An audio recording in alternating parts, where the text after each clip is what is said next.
अस्सलामुअलैकुम, welcome to technical chemistry. आज हम देखेंगे एटम के सब एटॉमिक पार्टिकल्स। मतलब एटम मैटर का स्मॉलेस्ट यूनिट नहीं है। सबसे पहले यही चीज़ कंसिडर की जाती थी कि मैटर को जब हम तोड़ते हैं तो सबसे जो स्मॉलेस्ट पार्टिकल हमारे पास आता है वो एटम है, लेकिन ऐसा नहीं है। जब हमने एटम को फर्दर स्टडी किया डिटेल में तो हमने देखा कि एटम में बहुत सारे सब एटॉमिक पार्टिकल्स हैं, जिनमें से हम हमेशा से 3 को डिटेल में पढ़ते हैं। हमें पता है कौन से हैं, वो इलेक्ट्रॉन्स, प्रोटॉन्स और न्यूट्रॉन्स, है ना। सबसे पहले हम डिस्कवरी ऑफ इलेक्ट्रॉन्स देख लेते हैं। तो इलेक्ट्रॉन्स की डिस्कवरी किस तरह से हुई।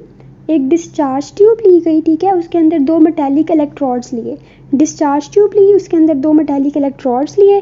उनमें से एक ने कैथोड का काम दिया हमें और एक ने एनोड का। हमें पता है जो नेगेटिवली चार्ज होता है इलेक्ट्रोड उसे हम कैथोड कहते हैं, और जो पॉजिटिवली चार्ज इलेक्ट्रोड होता है उसे हम एनोड कहते हैं, ठीक है।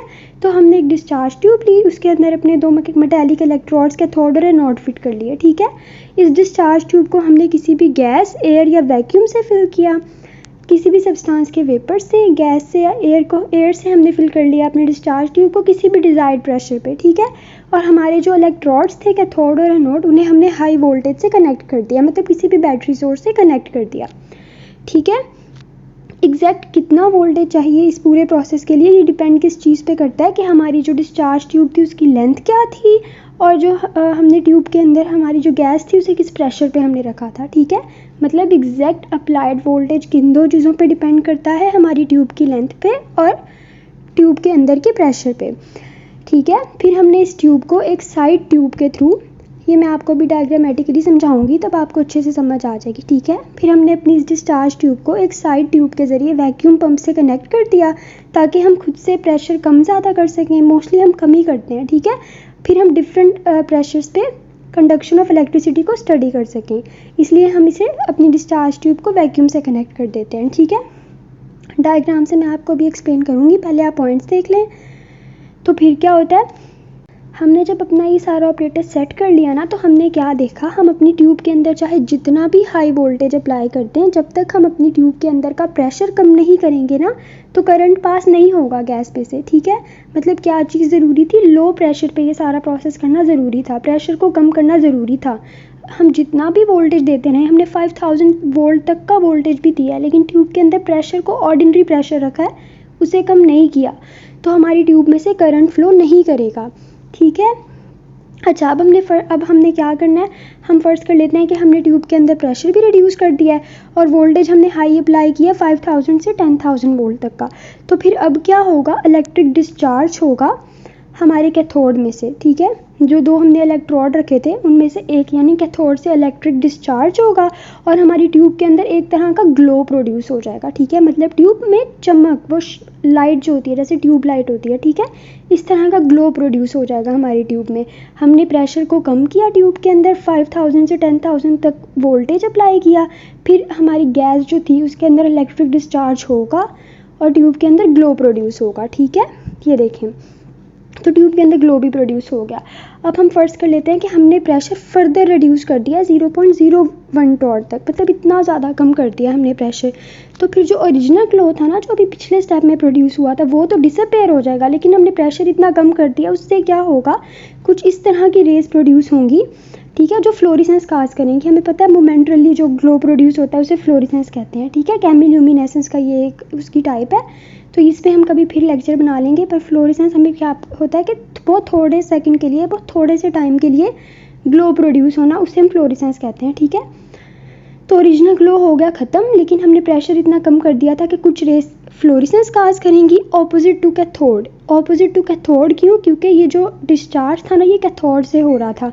ये जो रेस है ना हमारे पास, cathode rays, discovery of electrons जो हम पढ़ रहे हैं, ये कैथोड से निकलती हैं। अब कैथोड से निकल के दूर जा रही हैं, तो फिर जो कैथोड से ऑपोजिट, मतलब उसके सामने वाला एंड होगा ना, उस पर फ्लोरेसेंस काज होगी, उसमें ग्लो प्रोड्यूस होगा। और अब ये चूंकि कैथोड से निकल रही थी, इसलिए हम इन्हें क्या कहते हैं, कैथोड रेस, ठीक है। अब किस तरह का, मतलब ग्लो का कलर क्या होगा, जो हमारे ट्यूब के अंदर ग्लो या लाइट प्रोड्यूस हो रही है उसका कलर क्या होगा, ये डिपेंड करता है हमने किस तरह की गैस ली है अपनी डिस्चार्ज ट्यूब के अंदर, ठीक है। गैस की कंपोजिशन पे डिपेंड करता है ग्लो का कलर। अच्छा, अब हम डायग्रामेटिकली समझ लेते हैं। ये हमारे पास डिस्चार्ज ट्यूब है एक, ये हमारी डिस्चार्ज ट्यूब हो गई, इसके अंदर ये कैथोड है और ये हमारे पास एनोड है। देखिए कैथोड नेगेटिव टर्मिनल से कनेक्टेड है और एनोड पॉजिटिव टर्मिनल से कनेक्टेड है। ठीक है, अभी हमने क्या करना है, ट्यूब के अंदर प्रेशर कम कर देना है, क्योंकि हमने अभी देखा था कि ये जो कैथोड रेज थी इन्हें प्रोड्यूस करने के लिए नेसेसरी कंडीशन क्या थी कि हमने प्रेशर कम करना था। तो हम प्रेशर लो कर देंगे और एक साइड ट्यूब निकल रही थी ट्यूब से, जिसके साथ हमने अपनी डिस्चार्ज ट्यूब को कनेक्ट किया था वैक्यूम पंप से। तो ये वो साइड ट्यूब है, ठीक है, और ये हमारे पास वैक्यूम पंप है। हमने वैक्यूम पंप से कनेक्ट कर दिया, ये नॉब है और ये हमारे पास वैक्यूम पंप से कनेक्टेड हो जाएगा। ठीक है, ये हमारे पास ये दोनों हमारे कैथोड और एनोड बैटरी से कनेक्टेड हैं। ठीक है, इससे हम वोल्टेज प्रोवाइड करते हैं 5000 से 10,000 तक का। ठीक है, आपको कंपोजिशन समझ आ गई सारी हमारे ऑपरेटर्स की कि क्या क्या है। डिस्चार्ज ट्यूब हो गई, कैथोड हो गया, एनोड हो गया, वैक्यूम पंप हो गया, बैटरी हो गई या वोल्टेज जिससे हम प्रोवाइड करते हैं। प्रेशर हमने अंदर लो रखना है और यहाँ पे ग्लो प्रोड्यूस होगा ऑपोजिट। ये हमारे पास कैथोड है ना, तो ग्लो इस एंड पे प्रोड्यूस होगा ऑपोजिट टू कैथोड।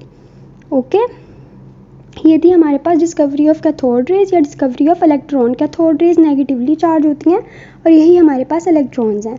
हमने डिस्कवरी ऑफ इलेक्ट्रॉन्स देख लिया, अब हम देखेंगे डिस्कवरी ऑफ प्रोटॉन। 1886 में हमारे पास एक जर्मन फिजिसिस्ट थे, ई गोल्डस्टेन। उन्होंने क्या किया, वही एक डिस्चार्ज ट्यूब ली, उसमें कैथोड लिया और एनोड लिया। लेकिन जो कैथोड लिया है ना इसमें, इस वाली डिस्चार्ज ट्यूब में, वो परफोरेटेड है, मतलब उसमें छोटे छोटे पोर्स हैं। ठीक है, वही एक डिस्चार्ज ट्यूब लिया है, उसमें कैथोड लिया है और एनोड लिया है। कैथोड हमारा परफोरेटेड है, मतलब उसमें होल्स हैं। ठीक है, अब हम लार्ज पोटेंशियल डिफरेंस अप्लाई करेंगे इलेक्ट्रोड्स के दरमियान, मतलब कैथोड और एनोड के दरमियान हम लार्ज पोटेंशियल डिफरेंस अप्लाई करेंगे। अच्छा, जब हमने लार्ज पोटेंशियल डिफरेंस अप्लाई किया इलेक्ट्रोड्स यानी हमारे कैथोड और एनोड के दरमियान, तो जैसे अभी हमने पीछे डिस्कवरी ऑफ कैथोड रेज या डिस्कवरी ऑफ इलेक्ट्रॉन में देखा कि हमारी कैथोड रेज तो प्रोड्यूस हो ही रही थी, जो कैथोड से दूर की तरफ मूव कर रही थी, मतलब दे वर ट्रैवलिंग फ्रॉम कैथोड। तो वो कैथोड रेज तो प्रोड्यूस हो ही रही थी, उनके अलावा और तरह की रेज भी प्रोड्यूस हो रही थी। तो अब हमने उन दूसरी तरह की रेज को स्टडी करना था। ठीक है, तो ये जो दूसरी तरह वाली रेज थी ना, जो कैथोड रेज के अलावा डिस्चार्ज ट्यूब में प्रोड्यूस हो रही थी, ये हमारे जो परफोरेटेड कैथोड था ना, परफोरेटेड कैथोड मतलब जो होल, जो वॉल्स में होल है ना हमारे कैथोड के, तो ये जो रेज थी ना, ये उन होल्स में से पास होकर एनोड से ऑपोजिट डायरेक्शन में ग्लो प्रोड्यूस करा रही थी। कैथोड रेज में क्या होता था, कैथोड के सामने वाले जो वॉल का हिस्सा था ना, कैथोड के सामने मतलब ऑपोजिट टू कैथोड, वहाँ ग्लो प्रोड्यूस हो रहा था। लेकिन इस केस में क्या हो रहा था कि कैथोड से पास होकर जा रही थी, लेकिन एनोड के सामने प्रोड्यूस हो रहा था वो ग्लो। ठीक है, तो अब ये चूंकि ये जो रेज हैं जो हम अभी स्टडी कर रहे हैं, ठीक है, ये हमारे पास परफोरेटेड कैथोड के होल्स या कैनाल्स में से, उन्हीं होल्स को हम कैनाल्स कहते हैं। ठीक है, उसके होल्स में से पास हो रही थी, उसके कैनाल्स में से पास हो रही थी ना, इसलिए हम इन्हें कैनाल रेज कहते थे। अब ये जो कैनाल रेज थी ना, इन पे जो चार्ज था वो पॉजिटिव चार्ज था, मतलब ये पॉजिटिवली चार्ज रेज थी, क्योंकि ये पॉजिटिव चार्ज कैरी करती थी, तो ये हमारे पास प्रोटॉन हो जाएगा। अब हम इसकी डायग्राम देख लेते हैं। ये हमारे पास डिस्चार्ज ट्यूब है, ये हमारा एनोड है जो पॉजिटिव टर्मिनल से कनेक्टेड है, ये हमारे पास परफोरेटेड कैथोड है, देखें बीच में इसके होल है या कैनाल है। ठीक है, और ये नेगेटिव टर्मिनल से कनेक्टेड होगा। अब हमें देखें क्या दिख रहा है, ये जो रेड वाले हैं ये पॉजिटिवली चार्ज हैं और जो ग्रीन वाली हैं ये नेगेटिव चार्ज शो कर रही हैं। अब जो नेगेटिव वाली हैं ना, वो देखें वो कैथोड से मूव कर रही हैं, कैथोड के सामने जा रही हैं। ठीक है, मतलब कैथोड से दूर की तरफ एनोड की तरफ जा रही हैं। और जो ये रेड से शो की हुई है जो पॉजिटिवली चार्ज रेज हैं, ये एनोड से दूर की तरफ जा रही हैं, मतलब एनोड से कैथोड की तरफ जा रही हैं और इस होल में से पास कर रही हैं। देखिए ये जो तीन है, साफ पता लग रहा है कि ये इस होल से पास हुई हैं, इस कैनाल से पास हुई हैं, इसलिए हम इन्हें क्या कहते हैं, कैनाल रेज या प्रोटॉन्स, क्योंकि ये पॉजिटिवली चार्ज होती हैं। अच्छा, अब हम डिस्कवरी ऑफ न्यूट्रॉन देख लेते हैं। तो प्रोटॉन और इलेक्ट्रॉन हमारे पास 1886 तक डिस्कवर हो गए थे और इन दोनों की जो प्रॉपर्टीज़ थी ना वो 1895 तक कम्प्लीटली डिस्कवर हो गई थी। लेकिन इसमें स्ट्रेंज बात यह है कि 1932 तक यही समझा जाता रहा कि एक एटम में सिर्फ प्रोटॉन्स और इलेक्ट्रॉन्स ही होते हैं, जो कि बात अब हमें पता है कि गलत है। इलेक्ट्रॉन और प्रोटॉन के अलावा एक एटम में न्यूट्रॉन और इन तीनों के अलावा और भी डिफरेंट तरह के सब एटॉमिक पार्टिकल्स होते हैं, है ना। तो फिर 1932 तक हमें ये पता ही नहीं था कि प्रोटॉन और इलेक्ट्रॉन के अलावा भी दूसरे सब एटॉमिक पार्टिकल्स हैं हमारे एटम में। रदरफोर्ड ने 1920 में क्या डिस्कवर किया कि अगर हम यही चीज़ कंसिडर करें कि एक एटम में सिर्फ इलेक्ट्रॉन्स और प्रोटॉन्स हैं ना, तो फिर हम एटम के एटॉमिक मास को जस्टिफाई नहीं कर सकते। किसी तरह का न्यूट्रल पार्टिकल जिसका मास प्रोटॉन ऑलमोस्ट प्रोटॉन के साथ सेम हो, ठीक है। मतलब कोई ऐसा न्यूट्रल पार्टिकल भी एग्जिस्ट करना चाहिए हमारे एटम के अंदर जिसका एटॉमिक मास प्रोटॉन जितना हो, ऑलमोस्ट प्रोटॉन जैसा हो, तभी हम जस्टिफाई कर सकते हैं किसी भी एटम के एटॉमिक मास को, अदरवाइज हम जस्टिफाई नहीं कर सकते।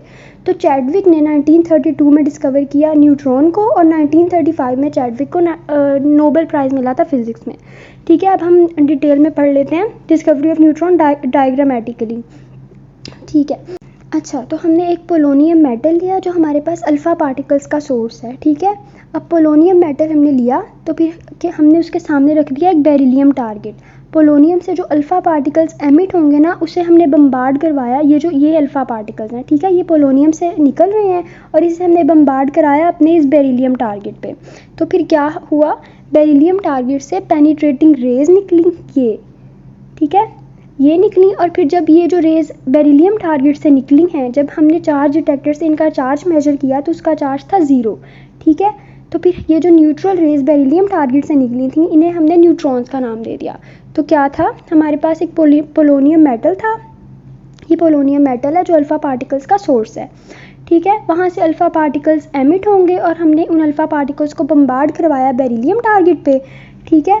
जब ये बम्बार्डमेंट हुई तो बेरिलियम टारगेट से न्यूट्रल रेज निकली, जिनको जब हमने चार्ज टेस्ट किया तो वो न्यूट्रल थी, उन्हें हमने न्यूट्रॉन्स का नाम दे दिया। अब ओवरऑल सारा रिएक्शन क्या होता है, इसमें जो प्रोसेस रिएक्शन है वो क्या है, ये अल्फ़ा पार्टिकल है जो पोलोनियम से निकल रहे हैं, ठीक है। Hg42 ये हमारे पास अल्फ़ा पार्टिकल है, ये बेरिलियम टारगेट पे बम्बार्ड हुआ तो क्या हुआ, एक ये C12 बना हमारे पास और न्यूट्रॉन बने। अब असल में होता क्या है, अल्फ़ा पार्टिकल और बेरिलियम इनके न्यूक्लियस की रीअरेंजमेंट होती है और हमारे पास कार्बन 12 बन जाता है और न्यूट्रॉन एमिट होता है, ठीक है। ये हमने देख लिया डिस्कवरी ऑफ न्यूट्रॉन। तो आज हमने क्या देखा कि एटम स्मॉलेस्ट पार्टिकल नहीं है मैटर का, बहुत सारे सब एटॉमिक पार्टिकल्स हैं जिनमें से हम डिटेल में इलेक्ट्रॉन, प्रोटॉन और न्यूट्रॉन को स्टडी करते हैं। न्यूट्रॉन और प्रोटॉन हमारे पास न्यूक्लियस के अंदर होते हैं, जबकि इलेक्ट्रॉन्स बाहर जो न्यूक्लियस के बाहर जो शेल्स होते हैं उनमें होते हैं, ठीक है। होपफुली आपको आज का लेक्चर समझ आ गया होगा। अगर आपको मेरा लेक्चर अच्छा लगा तो सब्सक्राइब करें टेक्निकल केमिस्ट्री। Thank you.